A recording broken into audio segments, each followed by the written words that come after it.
بسم الله الرحمن الرحيم.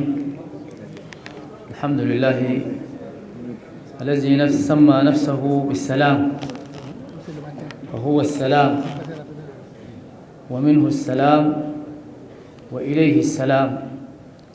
هو الله الذي لا إله إلا هو الملك القدوس السلام، وسمى دينه وشرائعه بالسلام، فقال سبحانه: يهدي به الله من اتبع رضوانه سبل السلام.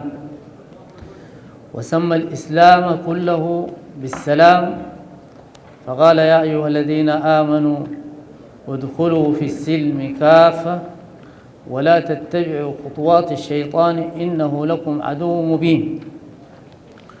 وسمى دار الخلود والسعادة دار السلام، والله يدعو إلى دار السلام ويهدي من يشاء إلى صراط مستقيم.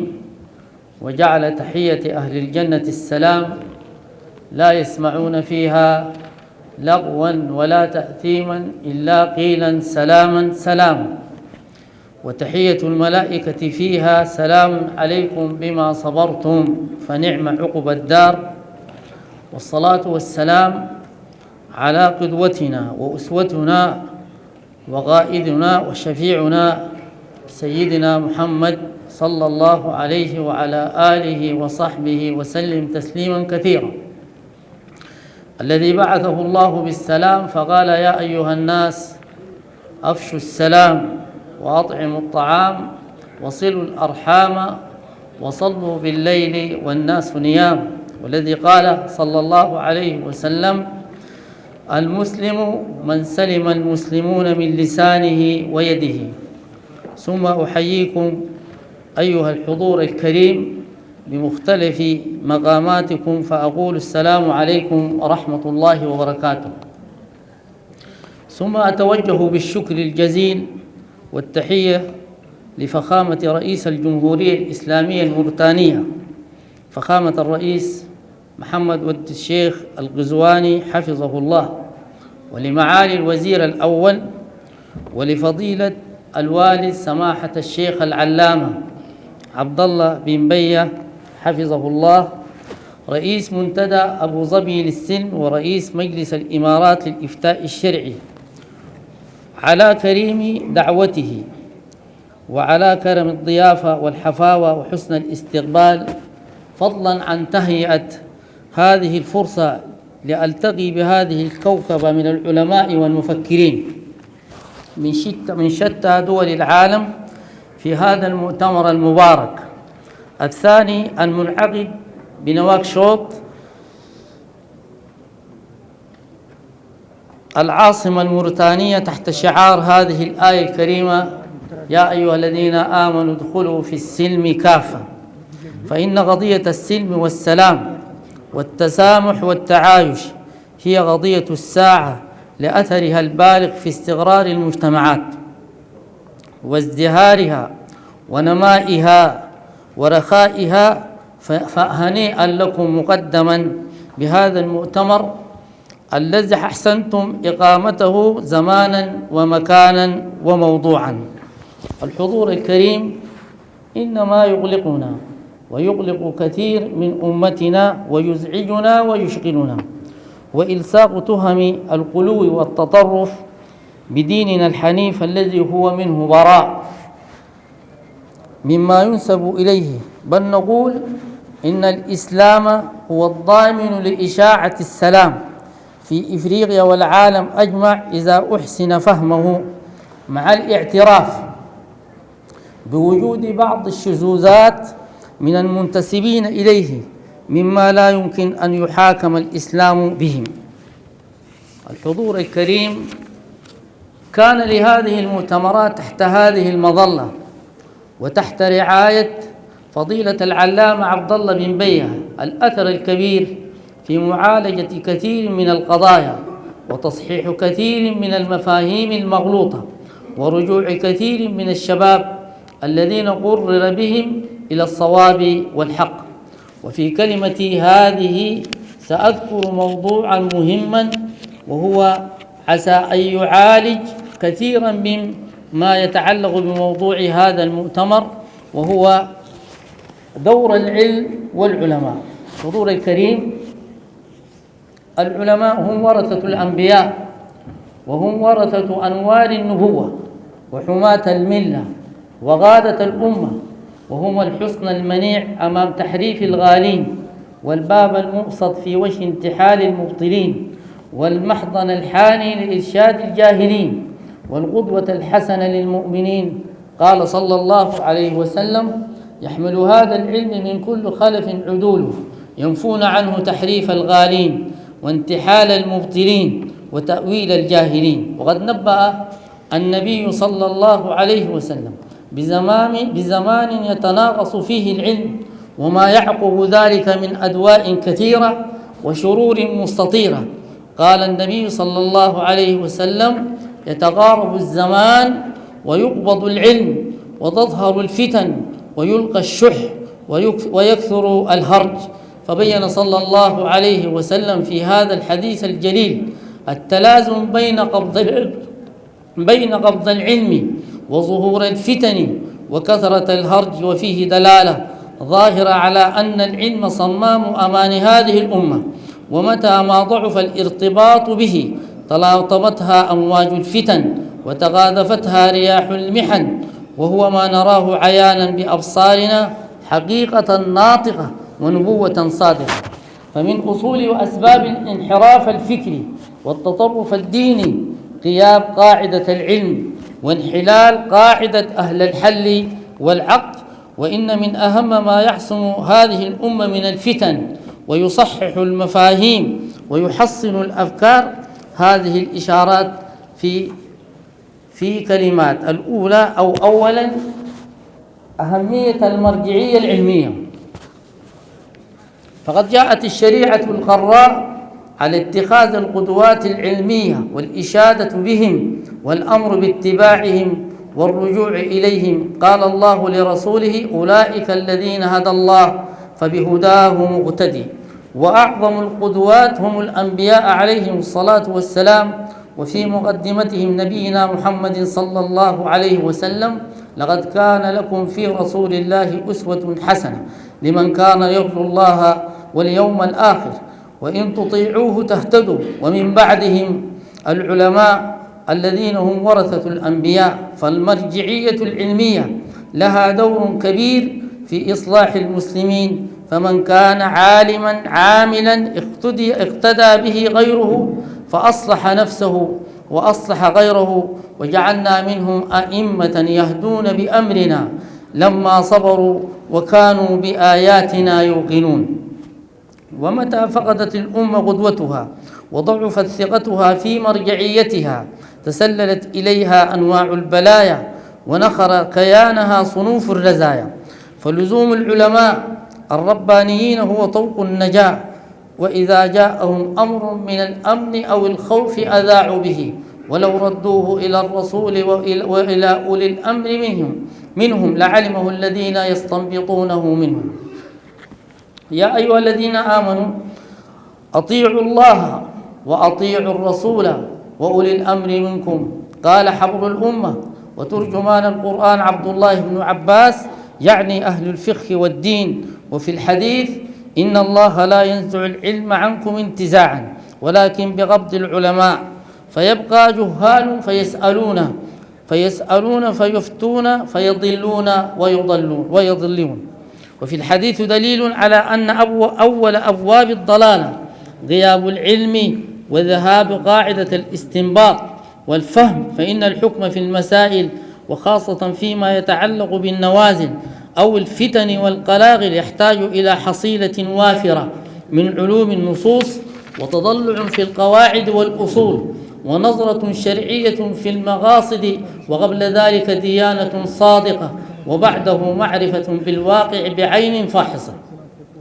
وفي زماننا هذا تتجسد مسؤولية أهل العلم وتتجلى أهميتهم أكثر من ذي قبل لكثرة الشبهات الواردة مع الانفتاح العالمي والتواصل المعرفي، فالكل يكتب وينشر في تضخيم أجوف وخليط غير متجانس يحتاج إلى ميزان العلم لتمييز المليء من العاطل. وحتى تكتسب المرجعية العلمية ثغتها وتطلع بجلائل أمانتها لا بد لها من صفات تتحلى بها، يمكن إجمال أهمها في الآتي: تعانق العلم والإيمان، الخشية والعبادة، الرسوخ، الصدق في بيان الحق، حسن الخلق، الحكمة، الانشغال بالتعليم والتربية. الحضور الكريم، إن من أخطر الآثار المترتبة على فقد المرجعية العلمية الصحيحة وضعف الثقة فيها يمكن إجمالها في الآتي: 1. تصدر الأساغر والتقدم في النوازل بين أيدي الأكابر، وهو من أخطر هذه المظاهر لما في النفس من حظوظ الظهور والشهوة الجانحة إلى الترأس والتصدر والجهل بعظمة الشرع وانتهاك حرمة العلم وظهور شطط في العلم، فيزداد داء الغلو علة وتنحدر الأمة إلى الشقاق والخلاف. 2. تعدد الجماعات والأحزاب والتكتلات غير المرتبطة بالمراجع العلمية الرسمية. 3. ظهور تيارات متطرفة، فإن هؤلاء لا يؤمنون بأهلية العلماء لتحمل أمانة نصرة الأمة، وبالتالي عدم الالتفات إلى فتاواهم واتهام نياتهم واعتبار حكمتهم ضرب من التثبيط عن نصرة الحق، فتبدأ دعايات التجيش ضد علماء الأمة وتتلقف ذلك عقول فارغة وحماسات خاوية وجهات متربصة.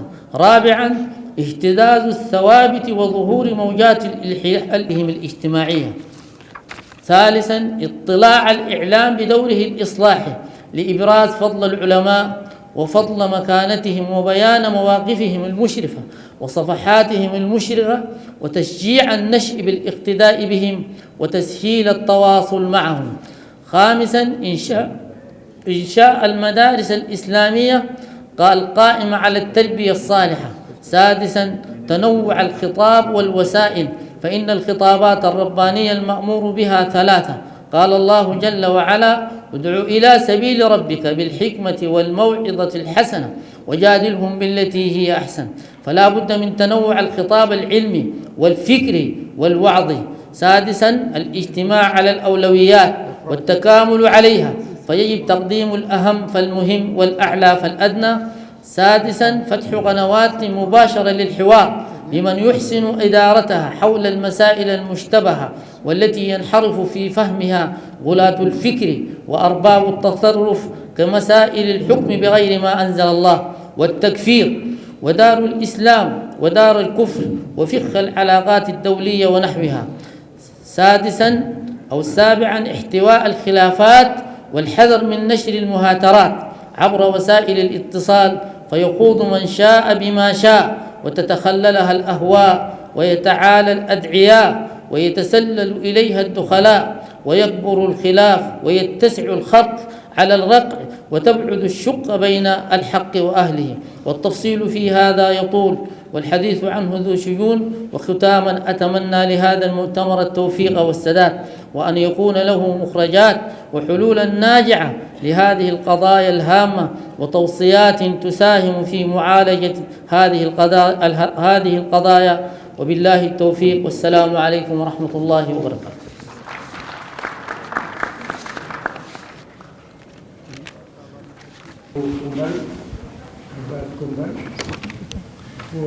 Pour une intervention sage et complète.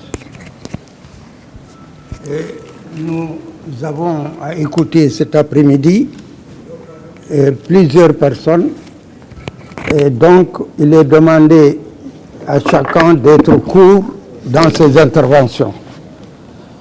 Et s'il y a une question ou deux questions qui sont posées, nous accorderons 10 minutes, 5 minutes à chacun des intervenants, s'il y en a.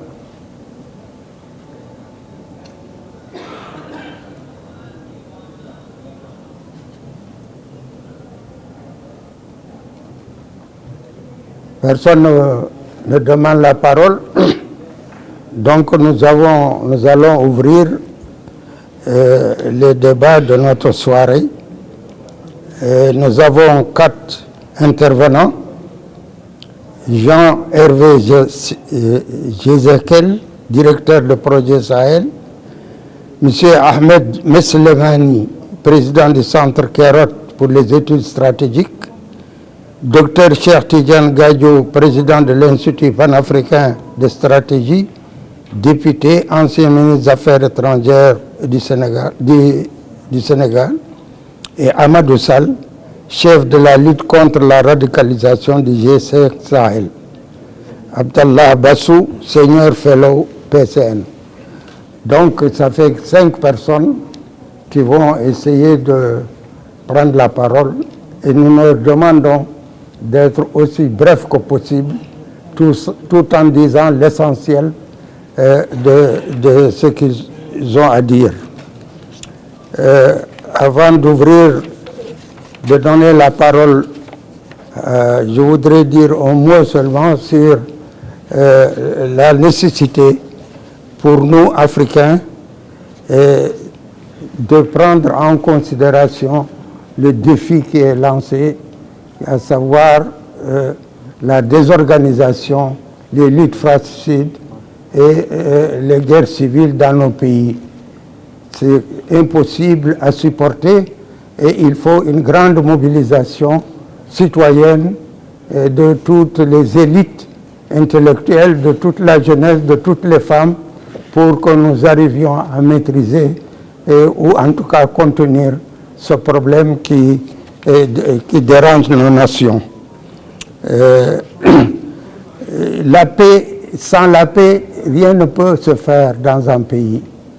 Or, les intervenants vont nous parler des pays qui sont agressés par de faux djihadistes, agressés par des militaires ambitieux, agressés par des gouvernants incompétents et cupides. Et ils vont essayer de décrire les problèmes posés à ces pays et essayer de trouver, ou en tout cas de nous proposer des solutions pour nous sortir ou pour nous aider à sortir de ces problèmes. Et je remercie le pouvoir politique mauritanien, nous autres chefs d'État qui ont parrainé cette réunion pour la paix et surtout son initiateur, le Cheikh Abdallah Ben Bahia. Donc, je vais passer la parole à Jean-Hervé Jézékel, directeur de projet Sahel. Et de production de recommandations sur les situations de conflit. Je suis le directeur du projet Sahel et donc les réflexions que je vais vous proposer dans les minutes qui suivent sont le résultat des enquêtes de mon équipe qui travaille pour l'essentiel dans 3 pays qui aujourd'hui à des degrés différents sont touchés par de nombreuses violences, à savoir le Mali, le Burkina Faso et le Niger. J'organiserai ma présentation en 4 points en essayant d'être aussi court que possible. Tout d'abord, j'exposerai l'état très préoccupant de la région sahélienne. Je ferai ensuite un point sur l'état du dispositif de réponse. Je pense que c'est important aussi qu'on s'interroge sur le dispositif de réponse et les politiques de stabilisation régionale. Je ferai ensuite avec vous un petit essai de prospective sur les grandes incertitudes qui entourent la région pour l'avenir. Et je terminerai sur peut-être une note d'optimisme en essayant de signaler une opportunité qui concerne, je crois aussi au premier chef, les gens qui participent à cette réunion. Donc premier point, on est dans un état très préoccupant du Sahel. On sort en 2022 de la pire année en termes de violence qui a affecté cette zone. C'est en particulier le nombre de civils tués qui n'a jamais été aussi fort sur ces 10 dernières années. Alors, ce n'est pas nouveau. En réalité, on sort aujourd'hui d'une décennie entière, puisque c'est en 2012 qu'on date le début de la crise au Mali qui s'est ensuite étendue aux pays voisins, Donc ça fait 10 années aujourd'hui de détérioration quasi ininterrompue. Donc c'est non seulement une détérioration qui se signale par le nombre grandissant de civils qui sont touchés, c'est aussi une détérioration qui se signale par l'extension des zones qui sont concernées. On est passé en 2012 d'une zone certes grande mais relativement contenue au nord et une partie du centre du Mali à aujourd'hui une crise qui est véritablement régionale, qui affecte directement trois des pays du Sahel central et dont on voit de plus en plus avec inquiétude qu'elle s'étend aussi vers d'autres pays de la région de l'Afrique de l'Ouest. C'est également une crise qui aujourd'hui n'est plus simplement une crise qui est cantonnée dans des zones rurales et qui simplement touche des populations civiles. C'est aujourd'hui une crise aussi qui touche directement le cœur des États. On sort ces 3 dernières années d'une série de crises politiques qui ont affecté très directement la stabilité des États maliens et burkinabés en leur sein, en leur capitale même, avec une série de coups d'État qui signalent, d'une certaine manière, un sentiment de faillite des États concernés ces 10 dernières années. Donc ça, c'est l'état où on est aujourd'hui, au tout début de cette année 2023. Ce qui est d'autant plus étonnant, c'est qu'on est dans cette situation-là alors que le Sahel central a fait l'objet ces 10 dernières années d'une intervention massive de la part d'un nombre très important d'acteurs de la communauté internationale. Que ce soit les organisations régionales, CEDEAO, Union africaine, que ce soit les Nations unies à travers la mission de la MINUSMA, que ce soit aussi les partenaires internationaux qui se sont organisés à travers un vaste dispositif qui avait pour vocation, qui avait pour ambition de stabiliser la région sahélienne. Et ce dispositif, je crois qu'il avait aussi un chef de file qui était pour l'essentiel l'acteur France, qui a mené l'opération militaire la plus significative ces dernières années à travers l'opération Serval au tout départ, puis à partir de 2014 l'opération Barkhane. Ce vaste dispositif qui visait donc à stabiliser la région du Sahel, aujourd'hui a failli. Je pense qu'il faut souligner et qu'il faut reconnaître aujourd'hui la faillite, qui est une faillite collective, qui est une faillite partagée aussi entre les acteurs extérieurs et les États de la région, mais qui est une faillite à non seulement stabiliser, mais aussi à prévenir l'extension des violences, à l'extension aussi à de nouvelles zones des violences qui frappent la région. Et donc aujourd'hui, à quoi on assiste, en plus de ce que je vous ai décrit en termes de civils frappés, d'États qui sont déstabilisés, on assiste aussi à tout un dispositif de stabilisation régionale qui est en train d'être en quelque sorte désorganisé ou détricoté.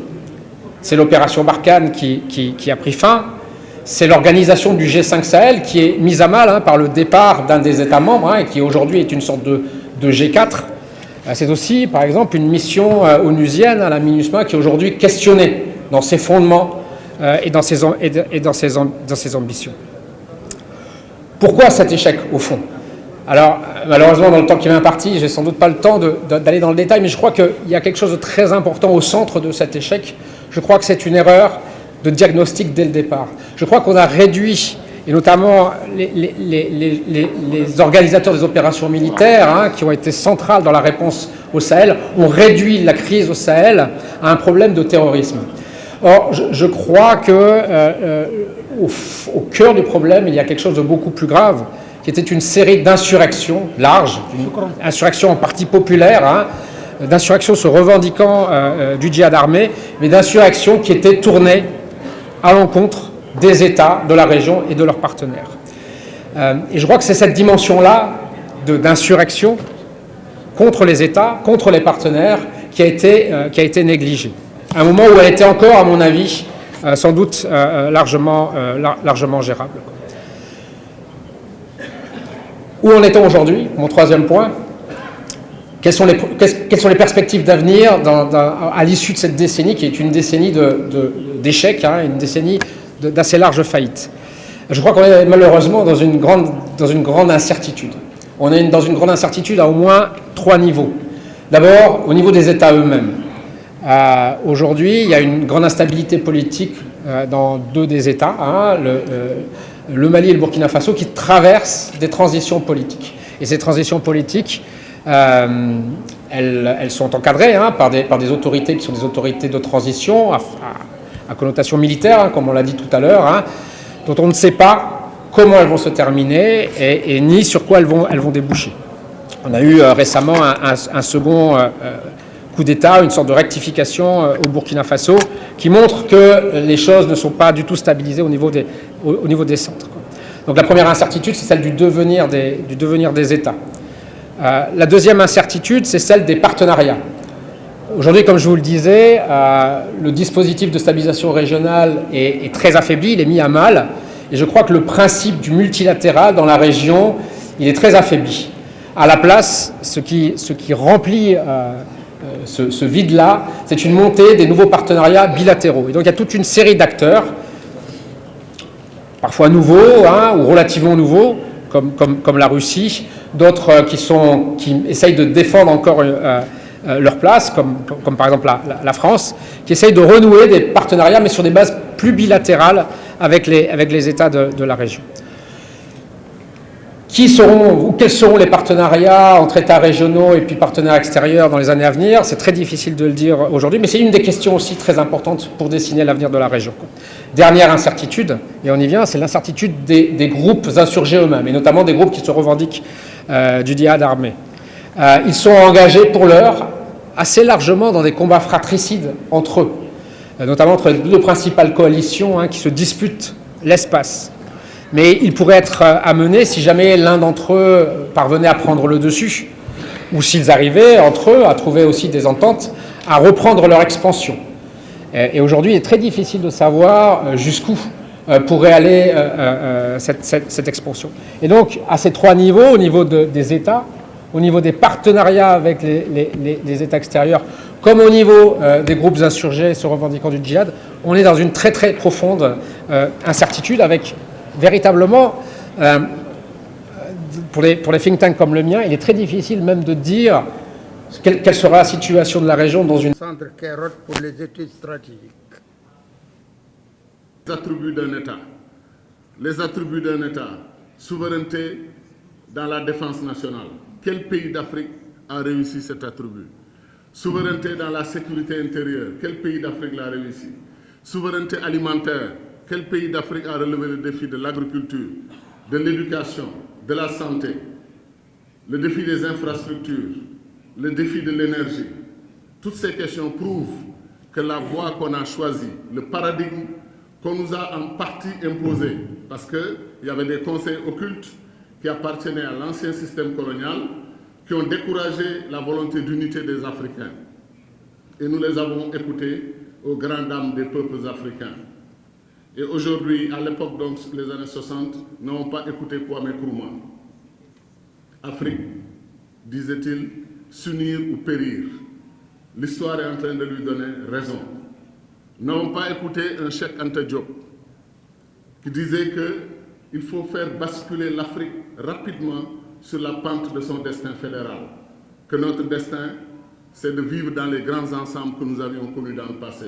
Il a donné tous les arguments pour justifier le fait que les peuples africains sont fondamentalement les mêmes peuples, sont liés, même passé, même histoire, même gloire, période glorieuse et autres. Il dit qu'on peut s'unir et on peut réussir un grand État fédéral africain. Et on serait, si on l'avait écouté, aujourd'hui à côté de la Chine, à côté de l'Inde, en train de compétir avec l'Europe et avec l'Amérique. Nous ne l'avons pas fait. Nous avons 54 États africains, 54. Aucun pays émergent, après 62 années, non seulement d'indépendance, mais de politique de développement. Où est le pays africain émergent? Est-ce que ça ne prouve pas que le paradigme du développement qu'on a adopté nous-mêmes et qu'on nous a encouragé à adopter n'est pas un paradigme de la victoire, c'est un paradigme de la défaite? La conséquence est là. Et donc, chers amis, nous vivons aujourd'hui une crise sécuritaire, nous vivons une crise sanitaire, une crise alimentaire, une crise institutionnelle, avec ce qu'on a rappelé tout de suite, l'effondrement des institutions dans beaucoup de pays. La crise sécuritaire est parmi les crises actuelles peut-être la plus grave, la plus problématique. Et c'est choquant de savoir que quand on a été attaqué, après ce qui s'est passé en Libye, Et il faut le dire, l'OTAN et nos amis occidentaux ont une grande responsabilité dans la déstabilisation du Sahel et de l'Afrique. On les avait pourtant avertis. Attention, faites attention avec la Libye. C'est un problème africain, les Africains peuvent le régler. On a utilisé une soi-disant résolution des Nations Unies. On est allé effectivement attaquer la Libye, soi-disant pour apporter la liberté et la démocratie.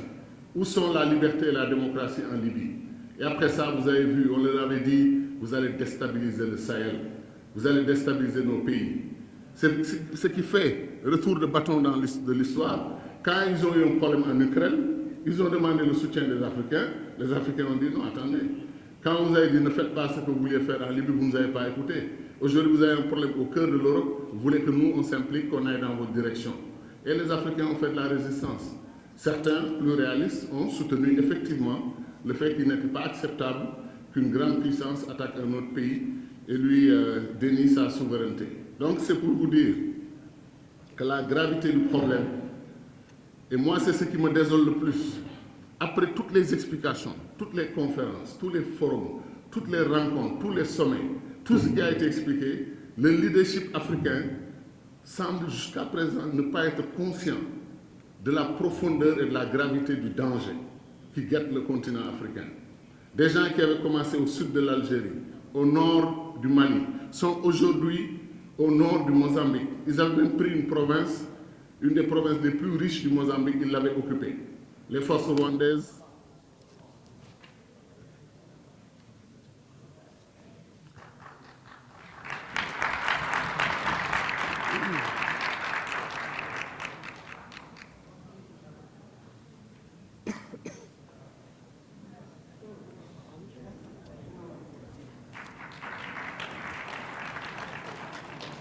Je ne vais pas penser que c'était un sabotage,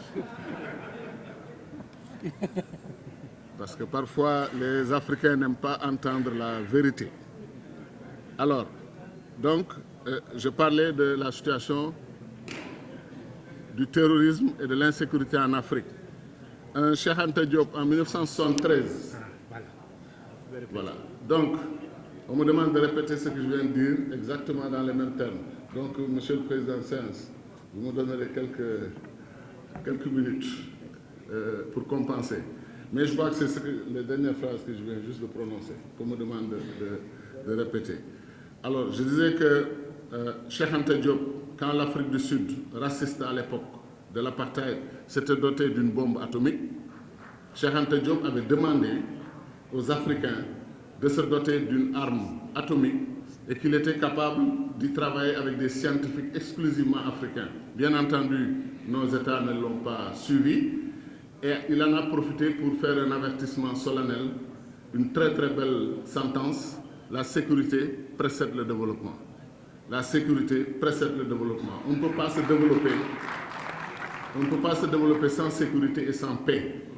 Aujourd'hui encore, c'était en 1973, regardez, nous sommes en 2023. 50 ans plus tard, une vérité qui était simple, limpide, demandant aux États africains de prendre au sérieux la question de la défense, la question de la sécurité. On ne l'a pas écouté. Où est-ce que nous en sommes aujourd'hui?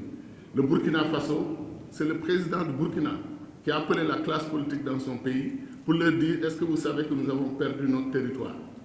C'est la première fois depuis les indépendances qu'un État africain avoue qu'on lui a quasiment volé son territoire. Des millions de déplacés, des agressions absolument inacceptables.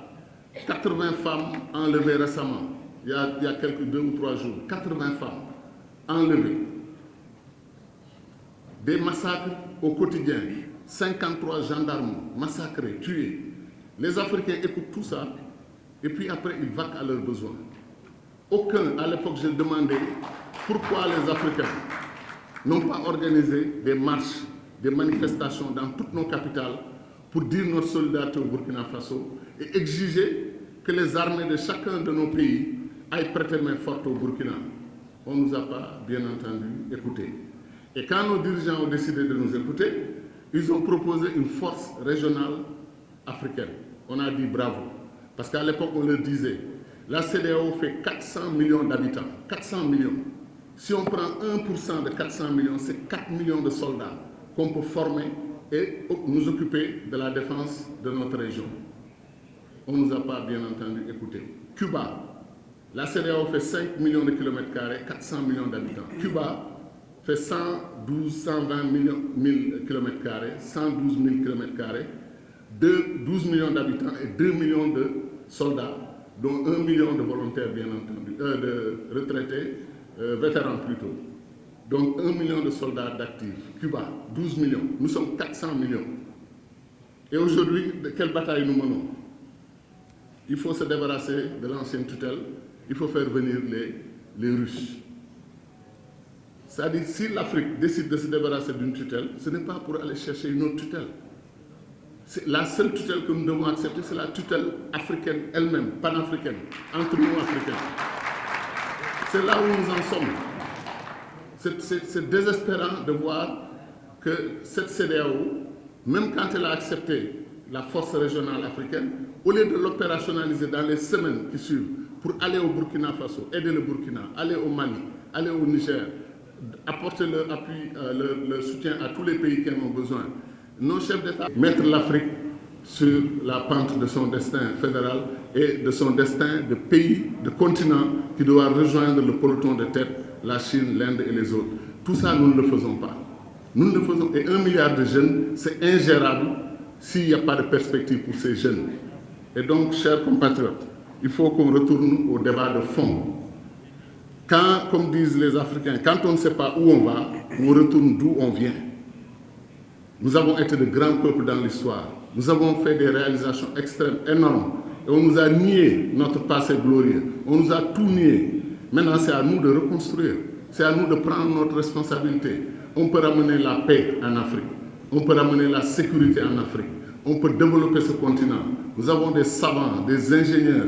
Nos cadres sont en train de travailler à la NASA, de travailler au Canada, en France. Ils font le bonheur de toutes ces puissances du monde. Pourquoi? Parce qu'ils ne sont pas accueillis, ils ne sont pas aimés, ils ne sont pas invités dans leur pays d'origine. Quand ils viennent, parfois, ils sont humiliés, ils reprennent leurs valises et ils repartent. Il faut arrêter tout ça. Il faut absolument arrêter tout ça. Donc, Monsieur le Président, je peux continuer encore pendant 1 heure, ce serait injuste par rapport aux autres. On dit en Afrique que la bouche qui parle doit avoir pitié des oreilles qui écoutent. Donc je vais arrêter là. Et vraiment en remerciant notre guide, notre doyen, Cheikh Abdallah bin Bayah, pour cette occasion qu'il nous offre. Il faut que les Africains parlent aux Africains. Il faut qu'on ait des rencontres comme ça. Il faut qu'on ait des forums, des sommets où nous parlons entre nous. Mais après les sommets et les forums, comment transmettre aux décideurs politiques, à nos chefs d'État, à nos leaders, nos propositions, nos suggestions, nos idées, et leur dire que le temps de l'action, c'est maintenant. Le temps d'une Afrique unie, c'est maintenant. Le temps d'une Afrique intégrée, c'est maintenant. Le temps d'une armée africaine pour défendre le continent, c'est maintenant. Merci beaucoup. Merci, Monsieur le Ministre, pour ces paroles optimistes. Et nous pensons que la jeunesse va entendre ces paroles et se mobiliser. Je vais me poser en ce moment, c'est qu'est-ce que je vais pouvoir dire qui n'a pas encore été dit. C'est une première difficulté, Monsieur le Président. La deuxième difficulté, c'est de parler après le docteur Cheikh Tidiane Gadio. Comment parler après le docteur Cheikh Tidiane Gadio? Je vais quand même faire l'effort d'insister sur quelques éléments qui touchent spécifiquement à l'espace du G5 Sahel, même si, comme lui, cet après-midi, je vais vous dire que je prends quelques libertés parce que je ne parle pas au nom du G5 Sahel, je parle au nom d'Amadou Sall, enseignant-chercheur. On a demandé d'intervenir sur la problématique de l'état des lieux et les perspectives. Je viens vous proposer 3 points par rapport à cela. Le premier, c'est effectivement vous donner quelques éléments de compréhension que j'ai, moi, de l'état des lieux. Pour cela, je ferai quelques constats. Pour aller vite, j'en ferai 6. Ensuite, on nous demande de la perspective, j'ai envie de dire de la prospective d'ailleurs. En ce moment, pour faire un certain parallélisme, je vais également vous proposer de vous suggérer 6 orientations, un peu pour faire une espèce de parité. Je vous ai fait 6 constats et 6 approches de prospective, même si, après avoir écouté le premier intervenant, il est difficile, en tout cas, de prévoir des choses dans nos contextes, tellement les choses vont vite. Je vais terminer par quelques suggestions d'accompagnement, c'est-à-dire en termes de suggestions de solutions. Voilà ma promesse. En termes d'état des lieux, le premier constat que je vais faire, c'est que la crise a éclaté en 2011, aujourd'hui on est en 2023.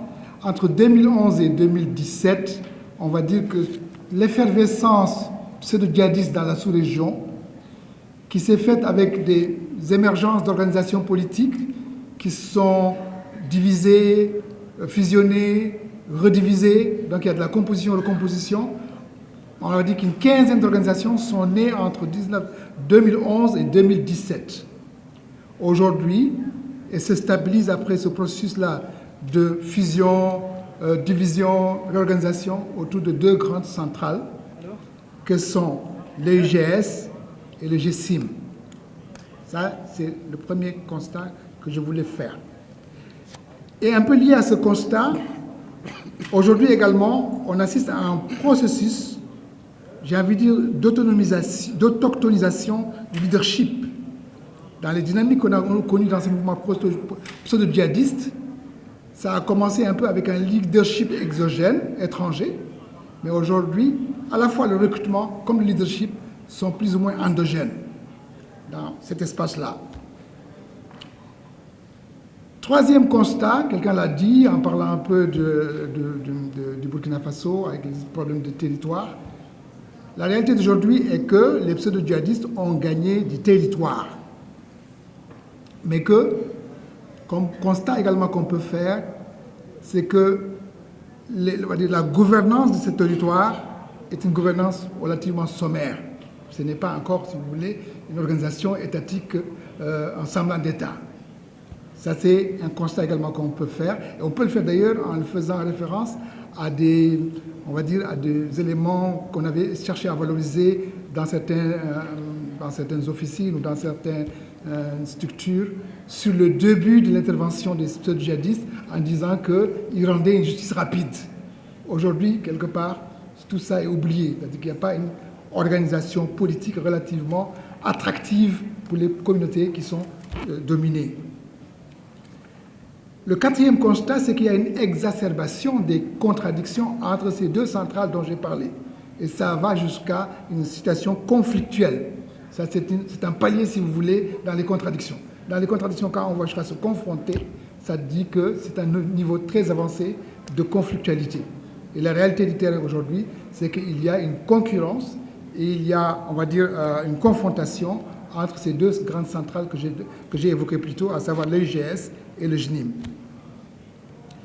Quatrième constat, il y a un travestissement du conflit. C'est-à-dire qu'entre le discours pseudo-djihadiste de 2011 qui venait avec l'idée d'installer un califat, un État musulman à la charia, et aujourd'hui, il y a beaucoup d'autres problèmes qui sont greffés à ce conflit-là, et il y a de plus en plus des conflits locaux qui se sont greffés, des conflits intracommunautaires, des conflits intercommunautaires, et ça devient une réalité, on va dire, hybride. On n'est plus dans la configuration, on va dire, de 2011, 2012 et suite. Sixième constat, j'ai envie de dire que la réalité du terrain aujourd'hui est que, touche du bois, on a une espèce de sanctuarisation des grands centres urbains. C'est-à-dire qu'il y a 5 ans, il y avait toujours des grosses phobies, des attentats dans les capitales. Il y avait eu Bamako, il y a eu Ouagadougou, il y a eu quelque part Nouakchott, etc. Aujourd'hui, ce stress-là, cette psychose-là est relativement, on va dire, comment on va dire ça, s'estompe un peu. C'est-à-dire qu'on a réussi à sanctuariser les grands centres urbains dans cet espace du G5 Sahel. Voilà rapidement quelques constats, en fait de la photographie aujourd'hui, si vous voulez, de la situation que nous avons. En termes de perspective ou de prospective, j'ai envie de dire que tout ce qu'on va dire là dépend quelque part des 3 transitions politiques qui se passent dans la région. Burkina Faso, Mali et Tchad. Et que, malgré cela tout de même, il y a 5 constats. J'avais promis 6, mais je vais en faire 5. Le premier, c'est qu'on va aller vers une plus grande intensification des rivalités entre le GNIM, entre l'EGS et le GNIM. Ça, c'est à peu près sûr. Moi, je pense, si vous voulez, un peu autrement que mon collègue qui a parlé en premier. Je suis surtout dans cette optique que, dès l'instant où il y a la confrontation, c'est l'escalade qui va continuer. Et c'est aussi la bataille de leadership. C'est-à-dire qu'à un moment, il va y avoir une volonté d'être le dominant dans la région. La deuxième tendance qu'on pourrait également entrevoir, c'est l'évolution de la crise vers les pays côtiers, Golfe de Guinée. Et là, malheureusement, celui que je vois dans l'œil du cyclone, ce serait probablement le Bénin. Un peu parce que ces mouvements-là dont on parle prospèrent dans les zones transfrontalières, mais encore davantage dans les zones, on va dire, multifrontières. Et la position du Bénin par rapport au Niger et par rapport au Togo, et la position du Bénin par rapport au Niger et par rapport au Burkina, fait que cette transfrontalité va être très opportune et beaucoup d'opportunisme pour le développement dans cette zone-là de ces mouvements djihadistes. Donc, dans le développement vers la côte, je vois, on va dire, dans l'œil du cyclone, probablement un pays comme le Bénin. Et malheureusement, les dernières informations qu'on a eues sur les dernières attaques pointent cet aspect-là. Et je sais aussi que le Bénin s'y prépare quelque part. Le troisième point est que on va probablement aller davantage à une meilleure stabilisation de la zone du lac Tchad, côté Niger. C'est-à-dire que les résultats militaires qu'on a aujourd'hui vont davantage se renforcer. Il faut dire qu'en termes de résultats militaires, c'est plus ou moins sur cette partie-là qu'on a, on va dire, des rapports de force relativement favorables où les communautés commencent à retrouver de la vie et avoir des espaces où s'épanouir et où il y a une plus grande, on va dire, confiance qui s'installe entre les forces de défense et de sécurité et les communautés. Et ça peut, on va dire, il y a des chances que ça aille encore plus loin, surtout qu'on a beaucoup d'échos sur les désengagements de beaucoup de jeunes.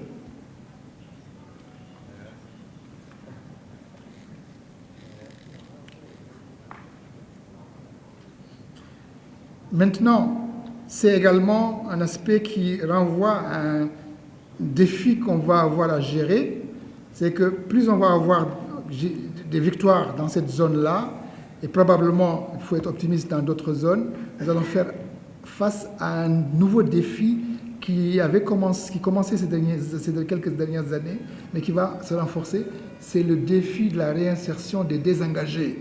Il y aura en plus des déplacés internes, on va avoir de plus en plus encore de désengagés, de jeunes désengagés, et il va falloir avoir des politiques et des programmes qui permettent la réinsertion de ces désengagés-là.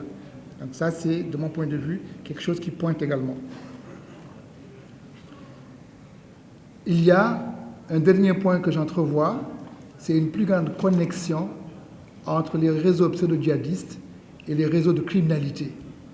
Et ça devient une autre dimension aussi de on va dire, de ce travestissement dont je parlais, de l'engagement pseudo-djihadiste des années de 2012 à nos jours, qui de plus en plus va être en connexion avec la grande criminalité. Si je dois dire quelques mots sur comment accompagner tout ça, le premier, et ça fait écho un peu à ce qu'a dit le docteur Gadio, c'est que la sécurité est un paramètre essentiel. Et la sécurité dans cette région-là, c'est avant tout gagner des rapports de force militaires. Et dans ce cadre-là, en termes de première approche de réflexion à engager, de mon point de vue, c'est d'arriver à penser le bon format au niveau des forces multinationales à mobiliser. Il y a, j'ai envie de dire, il y a un embouteillage. Vous avez les forces de l'AMISMA, vous avez les forces de la G5 Sahel, vous avez cette force de la CEDEAO dont on parle, vous avez le Barkhane qui s'est redimensionné ou qui s'est réorganisé, et il y a, on va dire, les initiatives d'Accra, et il y a. Donc il y a besoin de repenser tout ça dans un format qui convienne et qui soit de la réponse adéquate. Et il n'y a pas de doute qu'il faut beaucoup d'évolution. À cela, par exemple, je pense que ce serait bien qu'on renforce davantage le débat sur le changement du mandat de la MINUSMA. Ça, je pense que c'est extrêmement important. C'est pour garantir, on va dire, les rapports de force dont j'ai parlé. Je pense qu'on pourrait, en ce moment, sans aucune difficulté, avoir des victoires. Le deuxième point, c'est de renforcer tous les mécanismes de concertation. Et là, ce que nous faisons là est très important en outillant un peu les oulémas, les communautés, et de renforcer les mécanismes de concertation entre les communautés et les forces de défense et de sécurité, et également les pouvoirs publics. C'est ce dialogue-là, local, ce renforcement de confiance qu'il faut renforcer parce que c'est ça qui va pouvoir créer le mouvement d'ensemble d'accompagnement entre ce que nous faisons au niveau militaire, mais ce qu'on fait aussi en termes de gouvernance locale pour qu'on puisse ensemble, dans une situation de confiance, accompagner les États pour conquérir les territoires et créer on va dire des réponses d'intégration socio-économique pour les jeunes et les communautés. Il y a maintenant quelque chose de très important, c'est de surveiller de très près toutes les dynamiques de sécurité communautaire qui parfois émergent. Pour parler en langage facile, c'est tout ce qui est milice qui émerge par là, ou les mobilisations des volontaires, etc. Attention, ça il faut bien l'encadrer et il faut bien savoir comment s'y prendre parce que c'est en train de monter. De plus en plus, on parle de ces polices communautaires-là et ces polices communautaires, il y a besoin de bien les encadrer pour qu'elles puissent être efficaces. Voilà, Monsieur le Président, ce que je pouvais dire, en espérant que je n'ai pas abusé du temps qui m'était imparti. Je vous remercie. Merci. Merci. Donc, nous avons fait une bonne séance. L'heure avance et j'ai le plaisir de clore cette séance et dire qu'elle est levée. Merci beaucoup.